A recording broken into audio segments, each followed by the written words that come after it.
ଆଜି ହେଉଛି ବାପଘରେ ମୋର ଶେଷ ଦିନ। ଚାଲନ୍ତୁ ଦେଖିବା କେମିତି କ'ଣ କଟୁଛି ଆଜିର ଦିନଟି। ନମସ୍କାର ସାଙ୍ଗମାନେ, ଶୁଭ ସକାଳ। ଆଉ ଗୋଟେ ନ୍ୟୁ ସର୍ଟସକୁ ଆପଣମାନଙ୍କୁ ସ୍ୱାଗତ ଜଣାଉଛି। ଫାଇନାଲି ଆଜି ବାପଘର ଯାତ୍ରା ସରିଲା। ବାହାରିଲୁ ଆମେ ଉମରକୋଟ। ଆମେ ଅଟାରେ ବସିବା ପୂର୍ବରୁ ମୋ ପୁତୁରା ଯାଇକି ଅଟାରେ ବସିଛି। ଆଉ ତାକୁ ଯେତେ ଉଠେଇଲେ ବି ସିଏ ଜମାରୁ ଉଠୁନି। କହୁଛି ମୁଁ ବି ଯିବି ଝିଅ ସହିତ। ଶେଷରେ ନା ଆମ ଅପା ତାକୁ ଝିକି ଝିକି ନେଲା, କାହିଁକି ନା ଆମେ ଗଲା ଟାଇମରେ ଜମାରୁ ବି ଛାଡ଼ିବନି, ବହୁତ କାନ୍ଦିବ। ଆଉ ଯୋଉ କାନ୍ଦ କାନ୍ଦୁଥିଲା ମତେ ବି ଜମାରୁ ବି ଭଲ ଲାଗୁନଥିଲା। ଆଉ ଏପଟେ ଆମର ବସ୍ ଟାଇମ୍ ହେଇଯାଉଥିଲା। ପ୍ଲିଜ୍ ମୋ ଚ୍ୟାନେଲକୁ ଯଦି ସବସ୍କ୍ରାଇବ୍ କରିନାହାନ୍ତି ତାହେଲେ ସବସ୍କ୍ରାଇବ୍ କରିଦେବେ, ଆଉ ମତେ ବହୁତ ସାରା ଭଲ ପାଇବା ଦେବେ।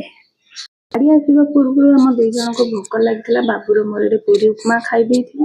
ଖାଇସାରିକି ସେ ଭିତରେ ବାବା ବହୁତ ସାରା ଗେଲ କରିଦଉଥିବେ, ଦେଖିପାରୁଥିବେ ତାଙ୍କ ନାତୁଣୀକୁ।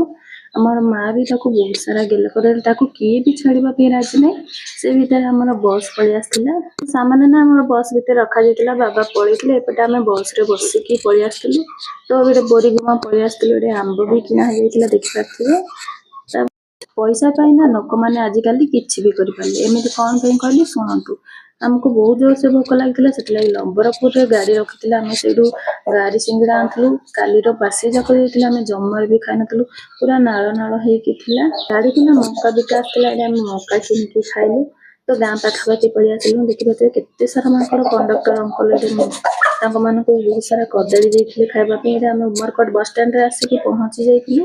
ଏଠି ନା ମାର ଯିବା ସମୟ ପଳେଇ ଆସିଲା। ମୋ ମୁହଁକୁ ଜମାରୁ ବି କଣ୍ଟ୍ରୋଲ କରିପାରୁନଥିଲି, ବହୁତ ସାରା କାନ୍ଦିଥିଲି, ମା ବି କାନ୍ଦିଥିଲି।